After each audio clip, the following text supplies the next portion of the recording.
like Smashed it, lad. We've got the one most important question. Does size matter? Oh, I lost the love of my life. Like, we broke up. I don't know why you're crying for. Yeah. There are literally thousands, millions, billions of people on this earth. You are going to find somebody. There could be such thing as the one, but the one for that moment.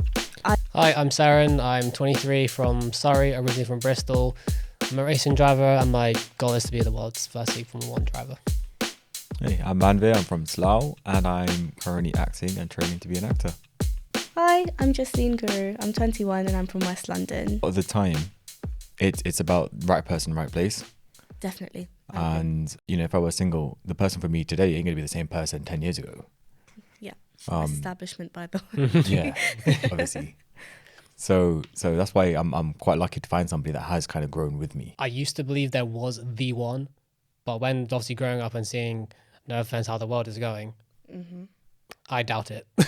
Yeah. You can't almost like get into it expecting that person to grow with you. You can't expect anything from anybody realistically. It doesn't matter 100%. who they are. Anybody can flip, change their mind. Anybody can change in a different way. And this doesn't just go for relationships, it goes for friendships. Yeah, I've had, you know, cut me off, vice versa. You just have to grow without the idea of relying on somebody. Yeah, you yourself as a person needs to grow. There's your separate life this way, and then there's their separate life that way. And then you just got to trust that you're both happy doing your own things. As And long that as you're happiness secure. then comes together and creates something that you grow. That's it. My happiness can't depend on my partner. My partner's happiness can't depend on me. We just got to trust that each of us are happy doing our own stuff. And then we have obviously common interests, which we will share and which we will nurture into something that is our relationship. And I think that's the way that it should be, I guess. But you also can't expect that from somebody else. You just got to trust that they're the right person. Do you think, do you think looks are important when looking for a partner? At first, yeah. You have to have that attraction towards one another. I mean, okay, think of it in our grandparents or ancestors' days. An arranged marriage, you're seeing the person. Sorry? It's all looks. Picture, yeah. No, but essentially it is. At first, you're like, oh, she's pretty. Let's lock her up, right? And so I feel like, yes, it is important, obviously to an extent, because, you know, it can't just be looks. You know, looks do fade. But it's more so, you know, if I'm attracted to you, then we're going to have, you know, a great chemistry, a great connection. Obviously, don't want to be too explicit, but attraction is important for other aspects in a relationship too. It is definitely, I think, looks, like, as superficial as it sounds, I think they are quite important. I think, physical attraction is good for physical things, basically. There you go. That's it. Yeah, I think that's the way that I sum it up. But no, But I think ultimately there does need to be a level of attraction ultimately, right? Because you're marrying this person and there has to be some sort of attraction. And attraction can come in many different ways, right? It can be looks wise, it could be from their personality, it could be the way they carry themselves. All of that can come up in manifest in different ways. And I think, okay, if there was somebody that isn't necessarily your typical type, but they've got an amazing personality, that doesn't mean... Yeah, don't restrict yourself. Yeah, of course. Yeah. That doesn't mean that you can't be open to somebody that isn't your typical type. Yeah, definitely. Do you think on apps that people tend to be more superficial and only go for their own type, and do you think then it becomes a bit more difficult to then consider outside of that? You know, there might be somebody who's fantastic, compatible, but... I think for men, men cast quite a wide fishing net. And for women, it's very easy to, like you were saying, pick their typical type. I don't know. I'm maybe a bit assuming. Tell me your experience, because I probably said something that's wrong. No. I mean, look, we all have our own opinions. I'd say it's an interesting one because, as I mentioned prior to this, beauty conventions in our community very different. Or, you know, they've kind of just stayed the same for the past 10 years, right? You know, and I just think that a lot of people do tend to restrict themselves to just looks. Obviously, though, I have found with a lot of guys, in recent months, for example, you know, we do talk about things like type, like what's your usual type. And to be fair, they are quite open, so I do get that. But I think within like dating apps, the profile that you give, with, I don't know, apps previous ones that I've used anyways, you have to be quite superficially thinking, because if you think about it, you're only given pictures. You're only given like, you know, these little taglines where it's like, oh, I don't know, green or red flags I look out for. Or it's a red flag if you, I don't know, don't like prawn peel, something stupid like that, right? And as fun as it is, it's just very much like, okay, but that's just humour. So you're only giving it off for humour, wit. You're not really getting much of their personality in it. You're literally just seeing their pictures, right? And so it is kind of superficially based. Like it's judgment essentially. But the thing with the Sikhing app though is that you get to know more about their personality, more about their goals, their ambitions, more about what they want to look for, more about you know, them being serious about marriage. So I think like it's definitely a great thing that this app does provide that for you. I think that's a really important, like, sort of, well, this led us into the actual app itself, and very good sort of intro into that. What do you think about a platform like Sikhing, and what is the reason that you decided to kind of join up onto that platform, onto our app? Like I said, I just think that it's less superficially driven. You know, you are not just making a judgment on appearance, you're making a judgment on their views on certain things. Should you always wait for the guy to ask you out? No. And all right, so I just feel like I had to take initiative on this one. Go for what you want. You see something you like, go for it. That's one thing my mum taught me. As an independent divorced woman, that's what she taught me. You know, I hate this whole concept of, I don't chase, I attract. Okay, babes, that works for you. Brilliant. You're beautiful. You get it. Great. Amazing. For some of us, and not just us women, some of us in general, you know, it doesn't come to us that easily.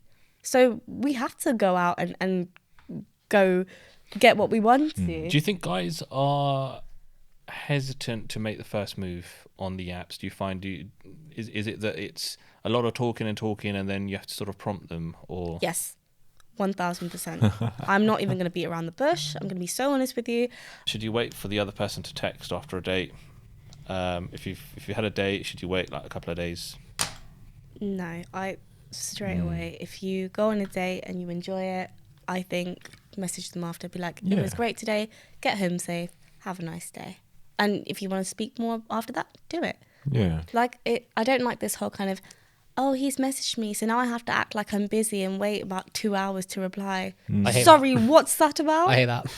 Like, why is it a game for? If you're genuinely interested in the person, then, you know, portray it. Don't just hold back and do this whole playing hard to get. That. For me, I would say that from just how I've been brought up, and just how, like, my parents didn't teach me how to do this. I just naturally done it on my own accord. Is whichever days I've been on, I always naturally say, just let me know when you get home. Just a simple gesture, just to show like a bit of reassurance. Exactly. And also it's less awkward than, oh, what do you think of the date? At least kind of, you know, you've got thoughts and opinion. Rate it out of 10. It's Google reviews. Give me a survey. I just naturally do it. But then there's someone that apparently, to my own experiences, is that when I send that, they think it's too forward. I'm like, just me checking if you're all right. Get home safe. Yeah. Don't get kidnapped on your way there, hon. Yeah, it's not as if, all right, you're lost, out, sort of thing. So I'm just. It sounds like you've I've just been unlucky. Honestly. Honestly, like, I don't know if it's just me, but like, I'm not asking for no sympathy. That's what I mean. Like, I just laugh about it. Yeah. Because it's so stupid. 70% is 100%. Oh, see, my auntie's coming back into this. Okay. I don't quite know what you mean.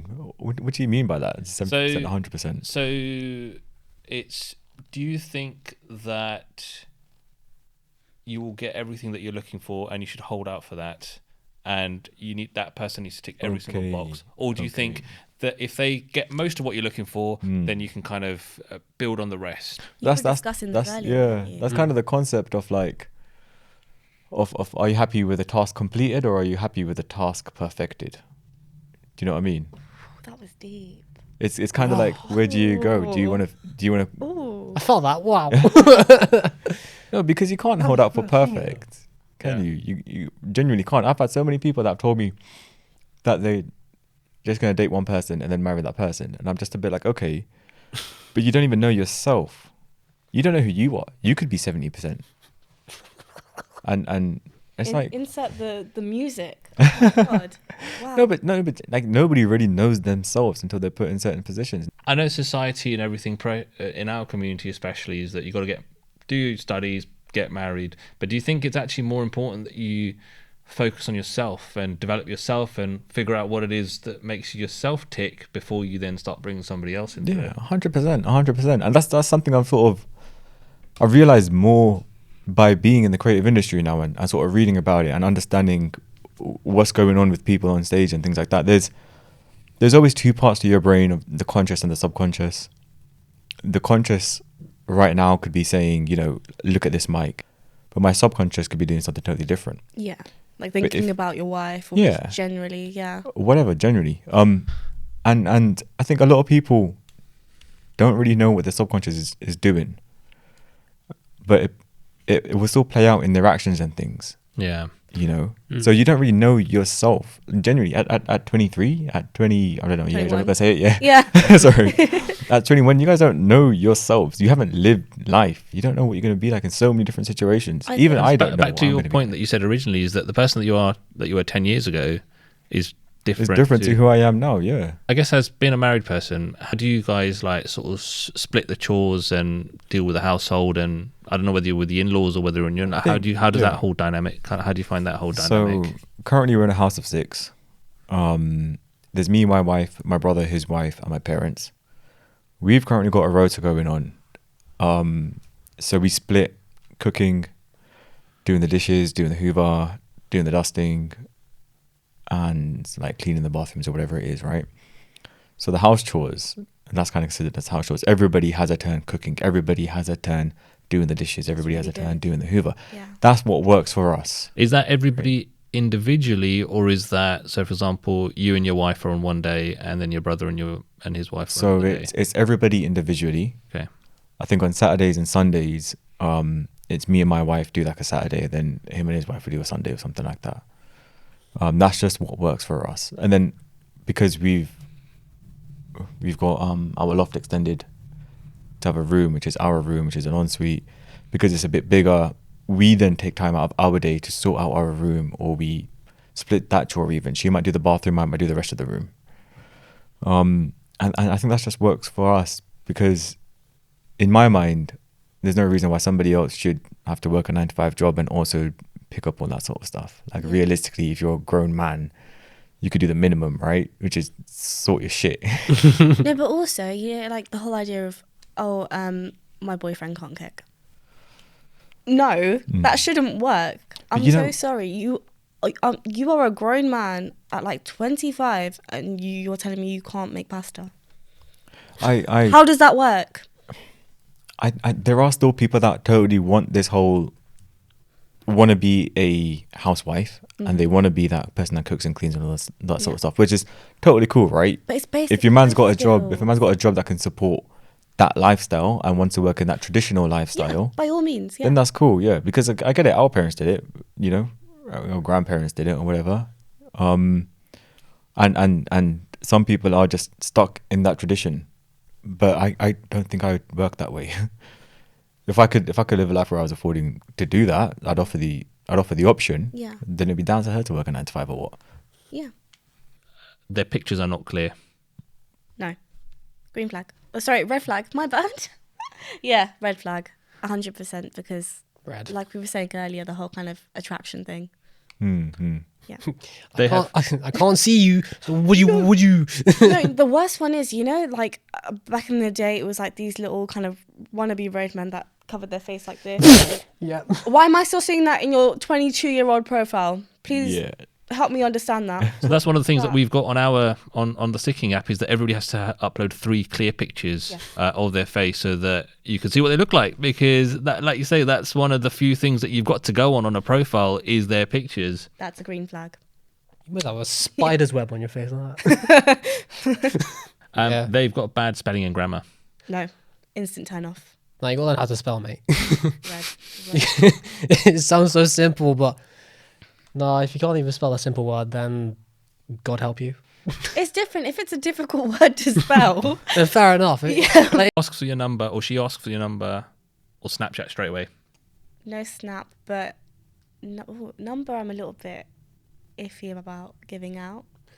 see, Like, I would say that if I'm speaking to someone on, said apps or etc., and the convo is just going and going and going, so there is some sort of flow yeah. with it, then I'll just chuck in and be like, if you want to call or text, here it is. But I like that. Not the whole, oh, so what's your number? You're putting Yeah. them on the spot. It's rather, oh, we should call one day, or we should call. They are not romantic. It's got to be romantic, man. Like, if one person is, putting in the effort to make it all like, for that person, and the other half is like, nice one. they just said they're like, oh, I went through all of that just to get a, like, Good job. yeah, good job. job. Yeah, good job. Stamp of approval. Yeah. Next. Yeah. Now, like friend to what I said earlier, is there's got to be balance. Definitely. Like mutual attraction, all the stuff. But if somebody isn't romantic, but there's something else, like they're really funny or they're really Yeah, bad it spirits. doesn't have to be mushy. Yeah. Just, even if it's a little bit sentimental, like, oh, I really appreciate you. That's romantic. Yeah. It's like if I done something romantic and someone just takes the piss out of me, I'll be like, nah. What about he follows loads of Instagram models? No, I'm so sorry. It's, I mean, okay, you're allowed to find people attractive. Not an issue. But if that's all I'm seeing in your following, there's something wrong there. But then again, like I said, women are beautiful. We're all stunning. It's just, that would really put me off. But would you go as far as that? Would you go into somebody's profile and have a look at who they're following? You're married. You should know women. Well, like, this is what we do. It's not like a stalkerish thing. It's more so like, if we really care about a guy or we're really interested in them, we will go through their following. Fair. And it's not like he follows this girl. No, it's genuinely like, just see who he follows. It's a very normal thing. I don't know what it's like on the side of men, but on like the women's side, I can say we do go through following. We just don't. Some of us are more kind of analytical and evaluative than other people. But with me, I'm just like, okay, see who he follows. Okay, cool. What do you guys think about showing affection as a married couple? That doesn't really kind of happen within our communities in terms of our parents. Yeah, I think me and my partner, we go as far as hugging or like a quick peck and stuff like that, open publicly, even around family and stuff. I think that sort of thing is like a positive change, because it's kind of showing other people, well, like younger generations, Normalising that this is normal thing for people to do.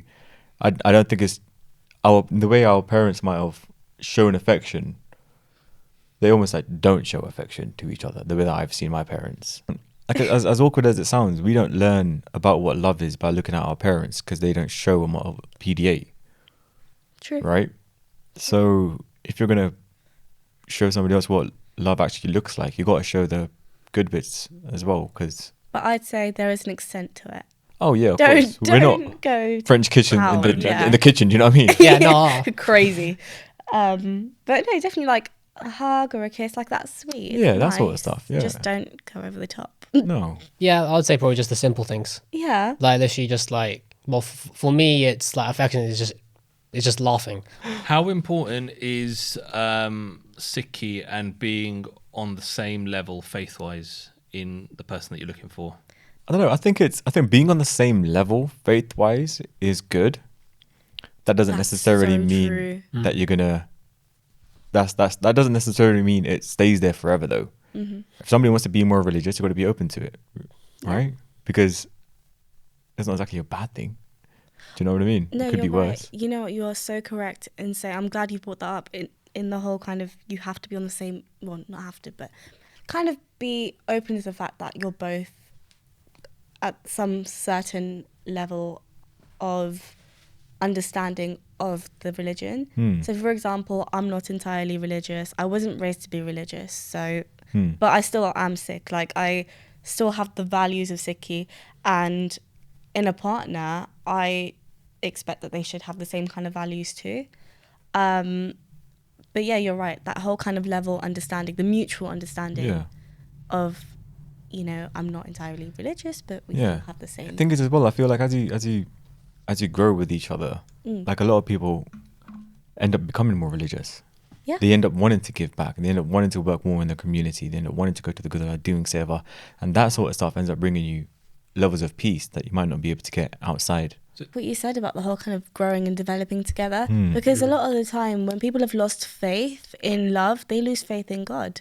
Yeah. And so when they find that love, their faith in God will become a lot stronger. Like, it sounds cliche as hell, but I've been through that. You know, the idea of finding love, you know, you ask I ask Babaji for, you know, a great love. And so, you know, once I find that, my faith in God will probably, you know, be stronger, even though it is strong already. But it's it does tend to grow on that, you know. What are you fed up of hearing as a single person? Honestly, it's not even from the aunties. It's more so from people like my age, my peers, or just people who are in relationships. Like, it'll happen when you're not looking for it. If you were on a dating app, yeah, and you found the love of your life on a dating app, sweetheart, you were looking for it. Yeah. So don't tell me that, okay? But no, like, I'm not like indirecting or anything. It's just more so the idea of, like, you know, you don't feel the need to look for it. Focus on yourself. Yeah, focus on yourself. Do that. But if you're in that part of your life where you want that, that, and you're craving that companionship and that love, then you need to go out and get it. Like I said earlier, you know, you see something you want, you go and get it. Ambition. Which leads us on to why should people join the Sikhing app? Because the Sikhing app, it's a lot more. You know what you're getting when you go there. Do you know what I mean? It's like, right. if you want a Sikh that wants to get married, it's the place to go. That's it. I mean, you get all the information you could possibly want on the bio side of things. Hopefully you match, and then you know that person is there for marriage to begin with, so they're not really there to mess around, are they?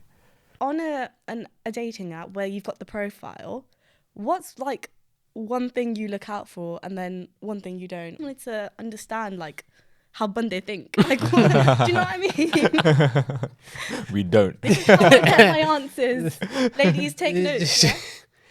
Well, for me, whoever may be watching I'm just a simple man. Like, I just want someone who just takes interest in, like, what I do. Like, for me, it's just balance.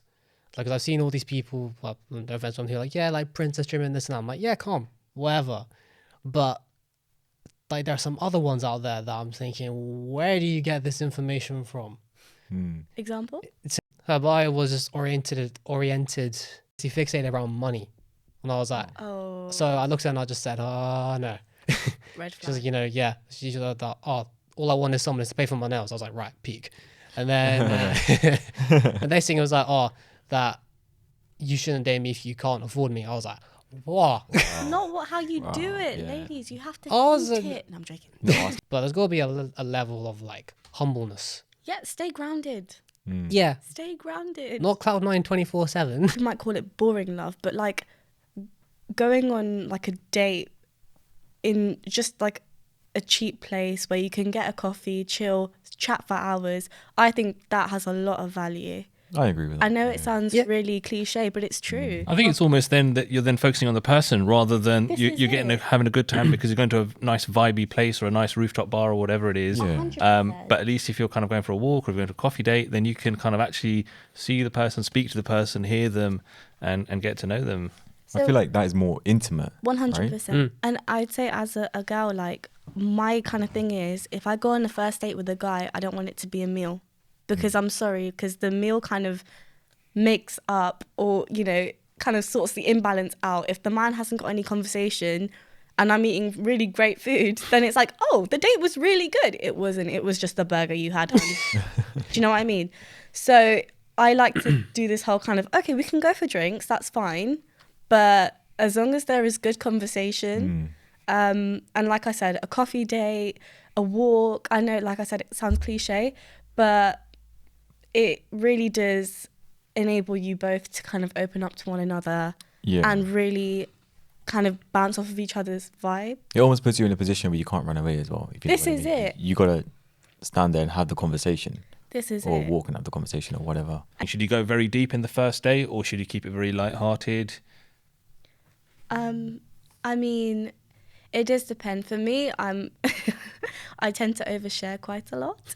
So for me, it's very much like deep convo. If I vibe with you, I vibe, and we literally chat for hours, and that's what I really like. So I'd say it depends how far like into a conversation you're aiming to go. But like I said, the more comfortable you feel with somebody, the more you're willing to share. Yeah, true. Yeah. I feel like nowadays, from what I've heard from friends and stuff like that, it seems like the first date is almost like you were saying, coffee or drinks. Mm-hmm. It can be something that's quick. You do get to know each other. You can go for somewhere simple like a coffee or somewhere loud like a bar or whatever. Yeah. But as long as you're having that conversation and you can have a drink, you can have a bants. That's it. And worst case scenario is you have one drink and you go away, right? Yeah. But that's not to say, like, I don't know, if you ask somebody out and then you want to go for a fancy meal, like I said, by all means do it, as long as there is conversation. Well, this is just a personal thing, to be honest. Like, I like to chat a lot. Yeah. And so as long as there's great conversation and you're, like I said, bouncing off of each other's banter or humour or any kind of personalities, then yeah, I think why not? What about like an activity date, like mini golf or something like that? No, definitely. I think that's great. Because one, you show your competitive nature, which is nice because then you can kind of... this is a weird concept for me because I don't like nukkere. I don't like the idea of it. But if you show each other like a bit of nukkere, you know, you're able to then increase your kind of playfulness, your a bit of flirtation, you know, still keeping it PG, and but it's true, and you're still kind of, for example, I'm not very good at golf, but if a guy took me on a golfing date and kind of showed me how to do it, you're kind of increasing your bond and your connection, which is really nice. I mean, that's what I think. Is it awkward if they're too good at the activity? Like, let's say we went bowling or something like that, and I'm smashing a strike on every single ball. Listen, I'm shy type. Then is it like, oh, this person's been on too many dates, or is it like what? Oh, I didn't even think of that. If they're too good at something, then maybe they've done it a lot. If they've done it a lot and you're on a date with them doing it, or it's a case of the guy showing off. Yeah. You don't. Yeah. See, this is why I avoid. So when I try, I say try. When I say like date ideas, I avoid anything to do with my profession. Yeah. As I just F1 racing. I just put it bluntly out there. Bumper cars. No, it's because like with my profession is I leave that aside. Yeah. If a person generally wants to get to know me for me, then I'll introduce to what I actually do. Yeah, there may be like a few snippets of like just me in a helmet, but then anyone can say anything about it. But it's, for me, it's just getting, like you said, getting to know the person, either like mini golf, bowling, or whatnot. Are you competitive off the track? To be honest, no. Like, believe it or not, I'm not. Okay. Green flag. Yeah. Believe it or not, like people think, oh, they must be competitive and other things. I go, I'm really not. Yeah. Anything to do with a car, then yes. Okay. Yeah, but everything else, I don't really give a toss. Like, if I'm crap at bowling, I'll laugh at myself for it because it's funny. Yeah. Like, like if I like do like mini golf, if I launch a ball completely off into a different hole, I'll be like, all right. Yeah, see you later, ball. Yeah, I'm out. And I think it's an activity also helps if people are nervous, right? I guess on a first date, you're meeting somebody for the first time that you maybe been speaking for a while or maybe not for a while. At least you've got some neutral activity that you can do that kind of helps settle your nerves and get you a little bit more calm like that. Have you guys had any like funny date fails or anything like that? I have, yes, and it's quite funny. Go on, feel free to share. Stage is yours, mate. You can't say that and not say Oh anything no, afterwards. crazy. No, it was that matched with someone and etc. And she was like, oh, that I'll like come to the train station where you live. I was like, all right, cool. First day went actually pretty well, and just me, I'll pay for this and that, and so minor. And then the next one was she planned herself. So I was like, all right, I've never ever had this. She took initiative. Yeah, Yeah, that's nice. yeah. So I said to myself, I was like, oh, that's too good to be true. Yeah, yeah. Oh, all right. She planned the day. I went there, but she didn't turn up herself. Oh. Can you imagine planning something on your own? Oh, wow. But you don't even turn up to something that you've done yourself. I'm so And sorry on then- behalf of females. I'm so Yeah, sorry. wow. No, but it's funny because like my humor kicked in. I just You just like, lol. I literally got there. I was like, wow, that's crazy. And just kind of on my day. That's why like Amazing. It's good that you have that resilience, man, honestly. To just check with the person like the day before, on the day, is this still happening? Yeah. Because again, like all of these online interactions, they're with strangers, right? You're connecting with people, and that person is effectively a stranger. Yeah. So it is important to just double check that, are they turning up? Are they kind of, is it in a public place? Is it kind of all of that stuff? But to arrange a date and then to just kind of ghost is that's That's a different level, isn't it? that's just not good form. I'm from West London. I'm from Hounslow, which means I don't actually speak like this. I'm just putting a voice on. But I definitely think that it is worth, like you said, enunciating, but through message, and really like not kind of, like you said, abbreviating words, because you want to kind of make a good first impression, right? Yeah. You want to show that you can spell. You went to school. You went to school. Smashed it. I don't know if it's just me, right? But whenever like I see profiles of one, they put their Instagram handles and Snapchat and whatnot, I'm like, all right, fair enough. What are you trying to get out of this though? More followers, mate. How Yeah, many more literally, people are following you? when people put Snapchat down, like I'm guilty of it. Like, Oh, I don't, no. I don't do it. That's a but- red flag for me. I'm so sorry. Yeah, no, I don't like this whole snap. I agree. It's the fact that like I have Snapchat, but that's just literally for people I talk to, and just like, cousins and whatnot. Yeah, right? it's different. If you're using it to stay connected, then yeah, fine. But what I Yeah. mean is when you come off of like any kind of dating app and they're like, yeah, so like add up my snap, babes. No, because I know what you're going to do. I know what you're trying to do. Okay, I'm not doing that. No. It's nothing bad, but I just go, I add it, leave it 2 days, see what happens. If I get an ad, I'm like, all right, cool. And then the first thing they say is, what do you look like? That's the first thing they say, which I'm like, all right, The standard, fair, you know, fair, check fair. if you're a real person. Yeah. Yeah. But here's the thing, is if someone isn't interested, say it, right? I say, Of course, no. Don't just. I know it's just me just being honest. Okay, Like, if you say, nah, you're not, like, I'm not interested, whatnot, fair enough. I'll deal with that. But it's the ones that I send, like, profile picture or whatnot, instant remove. Oh, no. That's happened to me on dating apps. I hate I'm like, it so much. Peak for you, mate. They're literally like, oh, what's your Insta? What's this? So I give it to them and I add them. I keep doing this. I'm so sorry. And Let the frustration out. this is it. On the Yeah. microphone. No, so what's happened was, this has happened a good few times. I've matched with a person and they ask, what's your Insta or whatever, right? And I give them the profile and we add each other. So we're able to look at each other's profiles because, sometimes they're private. Private, yeah. And I'm like, oh, wow, good looking bunda, sorted. And then about 5 minutes later, I'm removed. Surely I'm not that bad a catfish. Do you know what I mean? Like, Wow. Mambe, it hurts. Yeah, I bet. There was, I think, another one where I've had too many to Mambe, have you found it when you were looking? When I was looking, Yeah. man.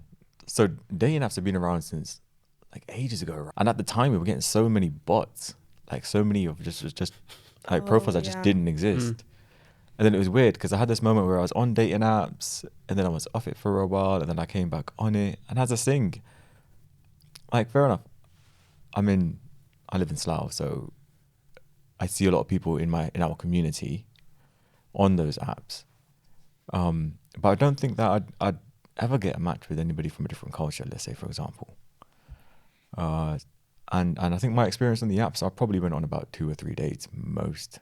Just too many people with red flags, too many people I just thought, well, like you were saying, they're strangers. They literally are strangers. And like you, I don't have a lot of faith in people either.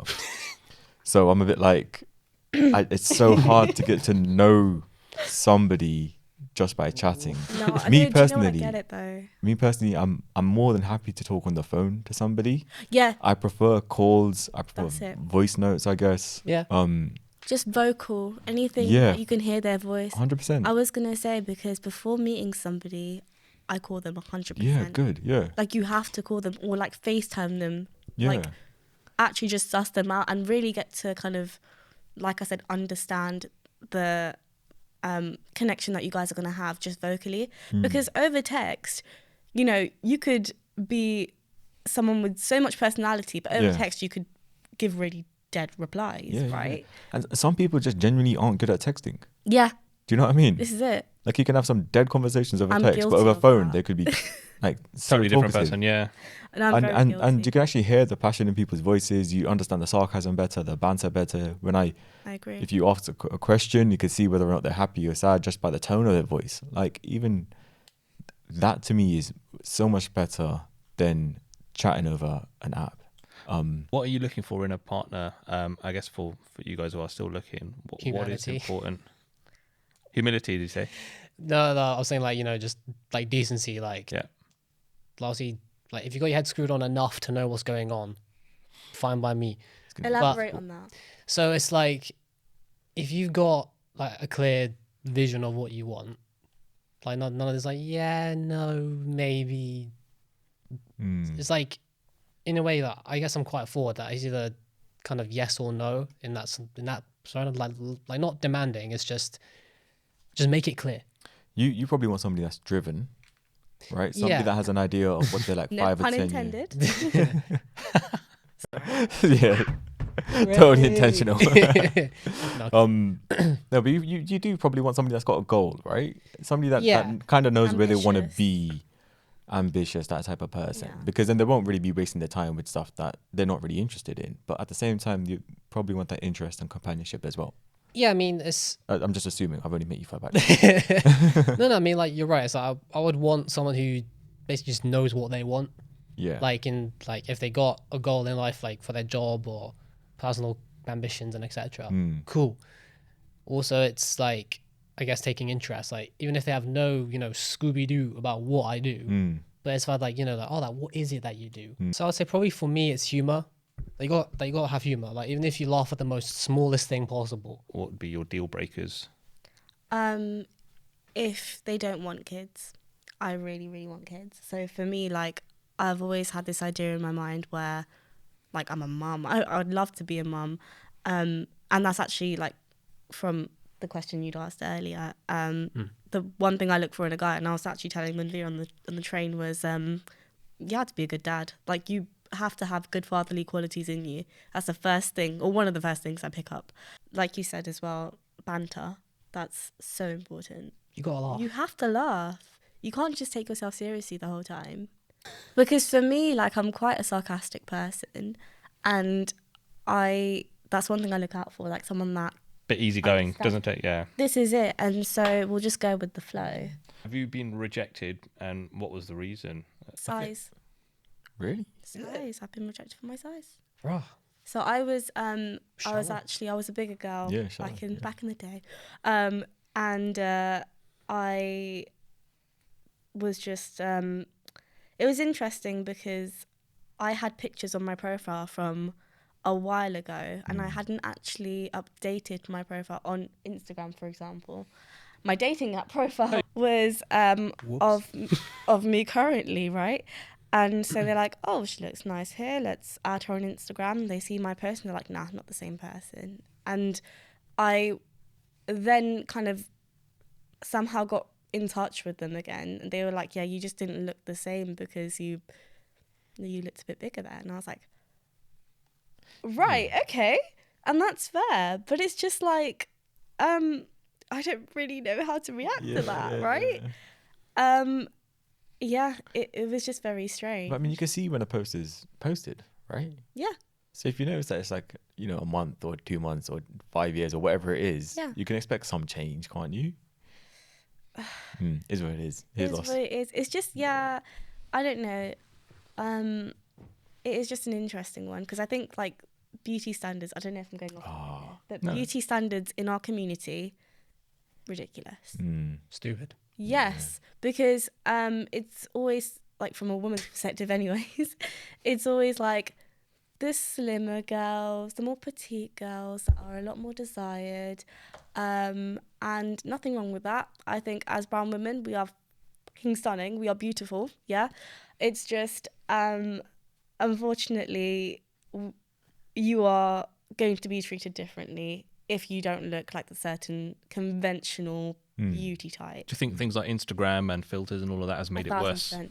And look, like I'm not dashing influencers here. Influencers are beautiful. Everyone is stunning.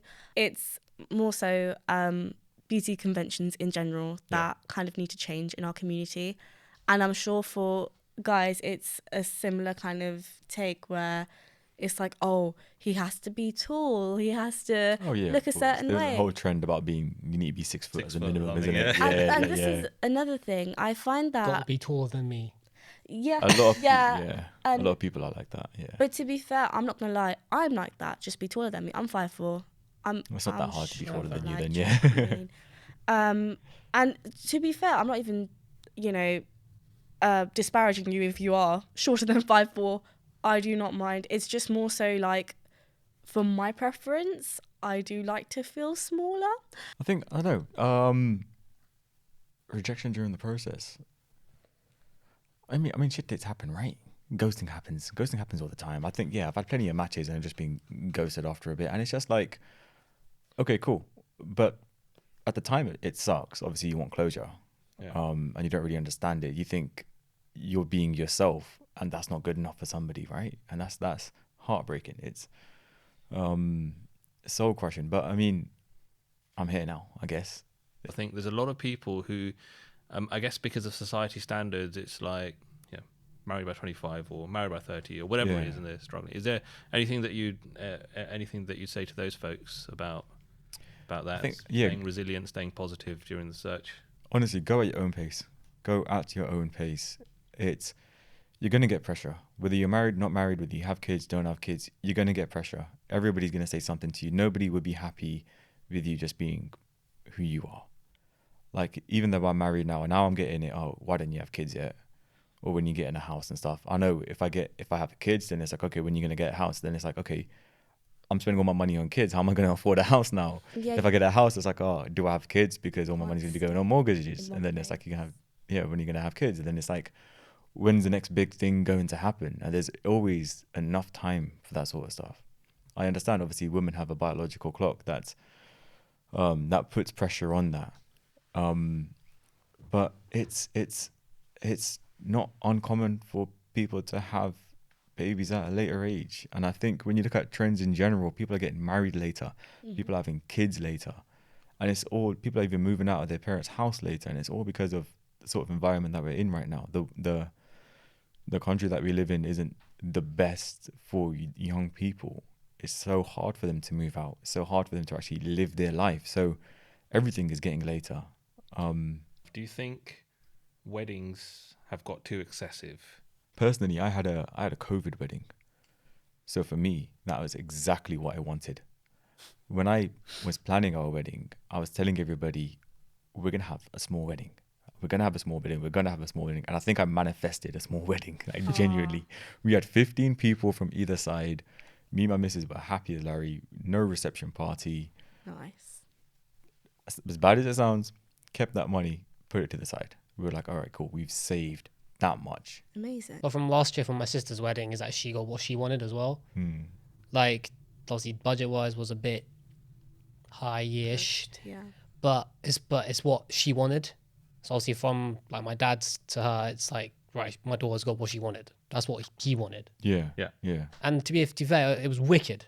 Yeah. Like I loved the pieces. Like I was saying to my mom, like my parents, that I'm normally quite to myself. Like, when we go to other like receptions or whatnot, I'm just normally just to myself. But because of my brother-in-law and his family, because he's got cousins that are all near enough my age. Yeah. So I was just bonding with them. Amazing. And in a way, they brought out a bit more of me. So to me, it was like, well, thank you to my sister for a partner, Yeah. but it brought a bit more out of me.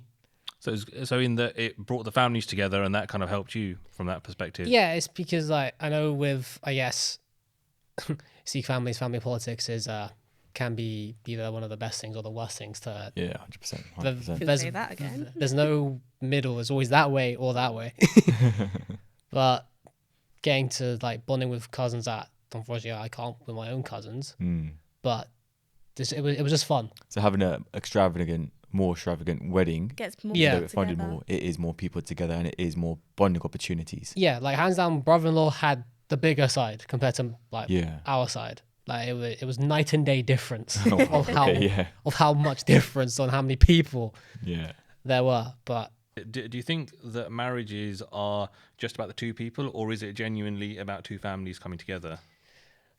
Two families, 100% two families. I've bonded so much more with my wife's family than with a lot of my own family, and I've married somebody who's like the oldest almost, so the energy there is so much more young, and a lot of the people are now sort of at drinking ages and stuff. They're partying ages, so that young energy for me is amazing. And it helps that my mother-in-law is an amazing chef. Like she actually works as a chef and is an amazing cook. So I'm always over there. Like, Son-in-law why wouldn't I points. be, right? Like, Yeah. the food's amazing. The vibes are amazing. I'm there so often that I kind of forget the people that I'm currently living with. It's like, it's mad, honestly. Is it important then when you're looking for somebody that their family values align with your own? Yeah, 100%. And family dynamic, like I said, it is personal. But like, for example, I come from a very close knit family, and it's just me and my mum and my nunny. Like, they're two very liberal divorced women, but we have like our friends and family who are like our own, and we see as our own. And that's what I really would like in a partner. I'd like him to be very close with his family and, you know, be able to tell them almost anything, right? And I think like in terms of values and stuff, you know, like we were talking about weddings earlier, I think it's really important to have like, I really like the traditional weddings where it's you're at home and everyone's making pakora in like the back, and you know everything is homemade, because that kind of brings, like you said, brings the family together, and that way you're getting the best of both worlds, because the kind of traditions leading up to like the Anand, and you know, if you want to have a reception, you really get to know each other more through those. And so if you have like I really like at the moment people are doing like these joint juggles, and these joint mendis and joint maya, for example, because that really does help in really like drawing the families together, them getting to know each other. It's almost like a first date, really. And so it's like a talking stage. You get to know each other, and then the reception is like the date, right? And I really do enjoy like when family dynamics can kind of really work together. The way that I proposed was before the Dorka and everything. I proposed in quite a Western way, I'd say. So she didn't know it was going to happen. She didn't know it was going to happen. Right. We'd had the conversation before, I think, saying, if I were to propose, what would you say? And she was like, yeah, I'll say yes. And I was like, okay, cool. Nice to know that beforehand. Yeah. Yeah, because realistically, you don't want that awkward conversation of no. Do you know what I mean? So I planned a whole proposal. We went to an observatory. Yeah. Nice. Her star sign is a Sagittarius, so I got them to put up the Sagittarius A, I think it is, like the giant black hole or something like that. Yeah, proper. Yeah, nice. A Ross and Rachel type thing. You know what? Yeah. Had a whole notes, lads. Take notes. We had a whole we went on like the observatory's adult time, I guess. So there weren't any kids there or anything like that. It was in the evening. They had a whole dinosaur exhibition going on, which was quite coincidental because I told them that she's into dinosaurs. And I don't know whether they set that up for her or what, because we didn't know about it on the day beforehand or anything. turned up and it was like, oh my god, look, dinosaurs, yay. Oh, you're killing me. That's And then, so cute. And then it ended with a show in the observatory where everybody walked out. We asked a question. The lady was like, because I told him beforehand, I was like, listen, is there any chance you could do something with this? And they were like, yeah, sure, just come up to you at the end, ask a question, whatever question it is, and then go back to your seats. And we're like, all right, cool. Came up, asked a question, sat back down, and then what she showed us is the full extent of our observable universe. So everything that we have observed. And then as you sort of pan out, it's like Earth, and then it's like solar system, and then it's like galaxy, it's like universe almost, you know. She showed us like the Sagittarius A, this giant black hole that's basically controlling everything. And then I popped the question, and she was like, yes. And then got champagne, and then kind of led that, and she didn't cry. Funny enough, actually. Oh my god. Funny enough, Am I right? just an emotional girl? Yeah, you are. Oopsie. So I can just imagine it's like you're probably like, yeah, sound. yeah, good job. Shut So up. Smashed it, lad. you put the one most important question: does size matter? Bug size. I thought it was nose size. What are you talking I about? thought it was hair size. Does size matter? Height. Size. Hi, sorry. Yes. Everything? height. Nah, nah. not really. I think it depends. There's probably like a bit of a threshold. Yeah. Like my wife is 5'8", but that doesn't mean I'm gonna go for somebody that's like 5'2". I said go for somebody. If I was going for somebody that was like 5'2", or like, I don't know. I haven't really met a lot of people taller than me, or a lot of women that are taller than me. But I don't think it would have been something that would have stopped me. No.